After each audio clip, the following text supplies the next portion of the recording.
5.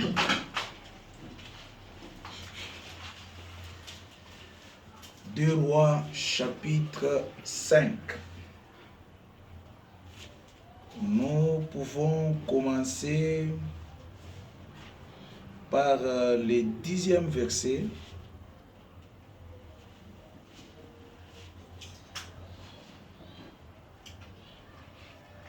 Ici, c'est... Ok, lisons. 2 Rois chapitre 5, nous sommes au 10e verset. Nous lisons au nom de Jésus. Amen. Élisée lui fit dire par un messager, « Va et lave-toi 7 fois dans le Jourdain. Ta chair redeviendra saine et tu seras pur. » 11. Naaman disant, « Voici, je me disais, il sortira vers moi, il se présentera lui-même, il invoquera le nom de l'Éternel, son Dieu, il agitera sa main sur la place et guérira les... » Verset 10. Oui, descend. Verset 12. Les fleuves de Damas, d'Abana et des Parpars ne valent-ils pas mieux que toutes les eaux d'Israël? Ne pourrais-je pas m'y laver et devenir pur? Et ils sont retournés et partaient avec fureur. Mais ses serviteurs s'approchèrent de lui pour lui parler, et ils dirent, « Mon père, si le prophète t'eût demandé quelque chose de difficile, ne l'aurais-tu pas fait? Combien plus dois-tu faire ce qu'il t'a dit? Lave-toi, et tu seras guéri, et tu seras pur. » Il descendit alors et se plongea 7 fois dans le Jourdain, selon la parole de l'homme de Dieu. Et sa chair redevint comme la chair d'un jeune enfant, et il fut pur. Verset 15. Naaman retourna vers l'homme de Dieu avec toute sa suite.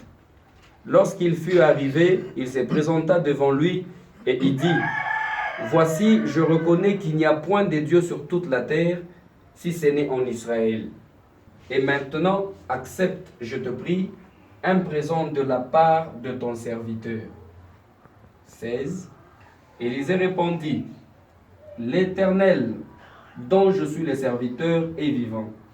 Je n'accepterai pas. » Naaman le pressa d'accepter, mais il refusa.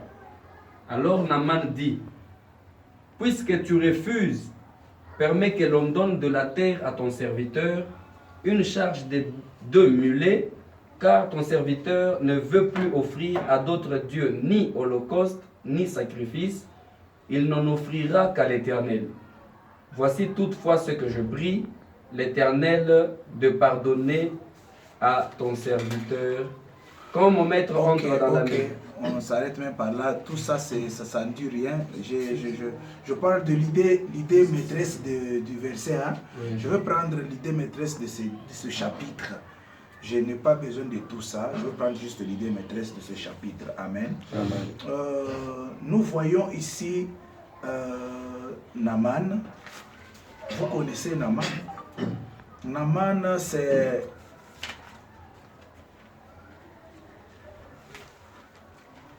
Il fut un lépreux. Amen. Amen. Un homme d'une nation lointaine qui n'appartient pas à Israël. Amen. Amen. De loin, il a appris, il est parti. Alléluia. Amen. Il est parti pour sa guérison. Il avait la lèpre. Amen. Amen. Aujourd'hui, d'une manière prophétique, ou de la révélation, comprenez, quand on parle de la lèpre, amen, amen, on parle de péché dans la Bible. Quand on parle de lèpre, on parle de péché. Donc c'était une maladie qui faisait qu'on puisse exclure une personne parmi les autres et les chasser loin. Vous voyez? Ainsi, dans le peuple de Dieu, en Israël, on ne pouvait pas considérer un lépreux. On les chassait loin. Un lépreux ne pouvait pas être ensemble avec le peuple de Dieu. Oui. Aujourd'hui, le peuple de Dieu, c'est un peuple mis à part. Amen. Un peuple saint. Vous voyez, tous nos péchés sont tombés sur Jésus. Nous devenons saints aujourd'hui au travers Jésus, la parole. Amen. Est-ce que vous me comprenez? Yes. Et un pécheur aujourd'hui n'est pas considéré parce qu'un homme s'est fait victime expiatoire. Lui, il a pris nos péchés, vous voyez. Quand lui prend nos péchés, nous devenons purs, nous devenons bons. Amen. Je suis en train d'expliquer cette loi-là. Il y aura le temps, je vais parler de la loi de la lèpre. Je parlerai de la loi de la lèpre. Vous devrez comprendre le langage qu'utilise la Bible.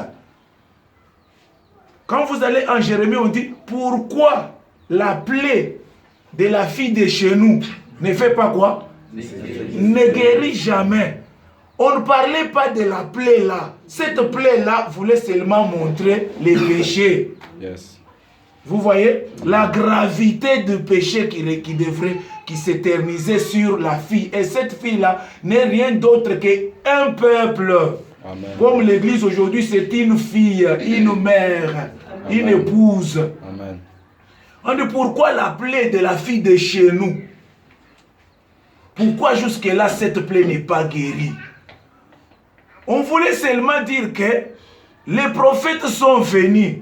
Ils se sont changés. Mais il n'y a pas eu l'identité de la femme, du peuple d'Israël. Quoique les prophètes venaient, les péchés demeuraient toujours. Yes. Quoique les prophètes venaient, rien n'était changé. Yes. Voilà pourquoi nous disons, dès le commencement jusqu'à aujourd'hui, quand Dieu envoya Abraham, quand il envoya Moïse, Élie, Esaïe, Dieu était à la recherche d'un homme. Amen. Vous voyez? Pourquoi il ne faisait qu'envoyer? Quand il envoyait celui-ci, après un moment, il envoyait encore l'autre, c'est-à-dire avec celui qui est allé auparavant, Dieu n'a pas terminé sa mission. L'objectif, le but pour lequel Dieu l'avait envoyé ne s'est pas réalisé sur un peuple. Amen. Vous comprenez? Voilà pourquoi tous les prophètes qui sont venus avant Jésus-Christ, Dieu était à la recherche d'un homme. Amen. Vous voyez? Quand il a vu Jésus s'arrêter, voilà pourquoi au Jourdain, le Saint-Esprit sous forme de la colombe est descendu dans un homme. Yes. C'est Dieu qui a trouvé la maison. Maintenant, il peut s'asseoir en Jésus-Christ. Amen. Je vais vous dire que la maison de Dieu s'appelle Jésus-Christ. Amen. Si vous voulez voir Dieu, voyez Jésus. Amen. Est-ce que vous me comprenez? Yes. Est-ce que c'est bon? Oui. Donc, si vous cherchez Dieu aujourd'hui, il est en Christ. Amen. C'est pour cela, les Élie, les Élisée, les Esaïe, ils étaient les signes précurseurs. Ils annonçaient Jésus. Vous voyez? C'est pour cela qu'il a pris les eaux d'en bas pour former le sec. Amen. Et le sec là, c'est Jésus-Christ, parole faite chair. Amen. Donc les paroles de tous les prophètes là, est venu en chair, en un homme Jésus-Christ. Amen. Je sais que vous m'attendez bien. Maintenant, Naaman, il est allé plonger, il est allé chez Élisée. Élisée lui a envoyé dans les Jourdains. Et là-bas, il devrait plonger pendant cette fois. Alléluia. Amen. Il y a le pourquoi. Parce que l'évangile qui sort, le meilleur évangile, donne le pourquoi de toutes choses. Amen. Pourquoi cette fois? Pourquoi seulement dans les Jourdains?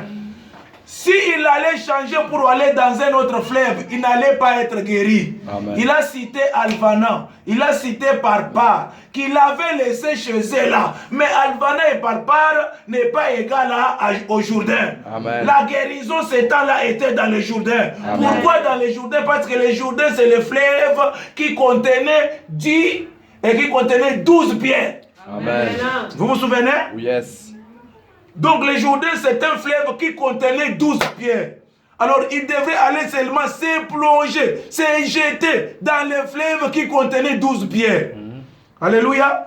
C'est pour cela que je vous dis, aujourd'hui, vous n'avez pas à aller chercher Jourdain en Israël pour aller vous plonger là. Dieu a déjà changé les lieux de l'adoration, les lieux du culte, les lieux de miracle, les lieux de puissance. Amen. Aujourd'hui, ce n'est pas encore dans les Jourdains. Yes. Aujourd'hui, c'est dans un homme. Amen. C'est cet homme-là qui est le véritable Jourdain. Amen. Parce que n'oubliez pas, Jourdain, c'est les eaux. Ce jour-là, Jésus a dit à la femme samaritaine, il lui a dit, si tu savais les dons de Dieu, c'est toi qui allais demander de l'eau. Voici le véritable Jourdain. Il dit, c'est toi qui allais demander, chercher. Vous voyez? Yes. Et j'allais te donner les eaux. Hein? J'allais te donner l'eau de vie. Et celui qui boit cette eau n'aura plus jamais soif. Vous voyez, celui qui boit de cette eau n'aura jamais soif. Et cette eau coulera en son sein jusqu'à la vie éternelle. C'est lui le véritable Jourdain. Amen. Est-ce que vous comprenez? Oui. Le véritable Jourdain, c'est lui. N'allez pas en Israël pour aller chercher Jourdain. Yes. Quand vous lisez Ézéchiel 43 ou 47, alléluia, Amen. là on parle du torrent qui sort où? Au sanctuaire. Ça sort dans les sanctuaires. Voici le vrai Jourdain, c'est Jésus-Christ, le torrent du sanctuaire. Amen. Là où ça coule, ça donne la vie. Yes. Là où ça coule, ça vivifie. Amen. Là où il y avait la mort doit quitter. Amen. Là où il y avait la maladie doit quitter. Amen. Comme cet homme est venu avec sa lèpre, prenons la lèpre ici comme une maladie. Mais c'est dans le Jourdain où il a été purifié. Je vous dis, c'est en Jésus-Christ, Jésus qui est la parole, que l'homme doit être purifié. Amen. Est-ce que vous comprenez un peu? Yes. Je vous ai dit, ce sont des choses que je n'ai pas préparées. Comprenez-moi la manière dont je vais là. C'est bon? Yes. Donc, cette eau-là qui a purifié le corps de Naaman, n'était rien d'autre que l'ombre de Jésus-Christ. Amen. Le véritable Jourdain aujourd'hui ne se trouve pas en Israël. Mais le véritable Jourdain aujourd'hui, c'est la parole de Dieu. Amen. Car Jésus, c'est la parole. Souvenez-vous, au commencement était la parole était avec Dieu, la parole. En lui, il y a tous les trésors, même la guérison, même les délivrances, même les miracles. Tout est caché là-bas. Amen. Pourquoi aller chercher ailleurs? Amen. Amen. On va y retourner. On va y retourner. Lisons un peu 1 Pierre. Lisons un peu 1 Pierre. Chapitre 1, verset 12, je crois. 1 Pierre. Vérifions un peu.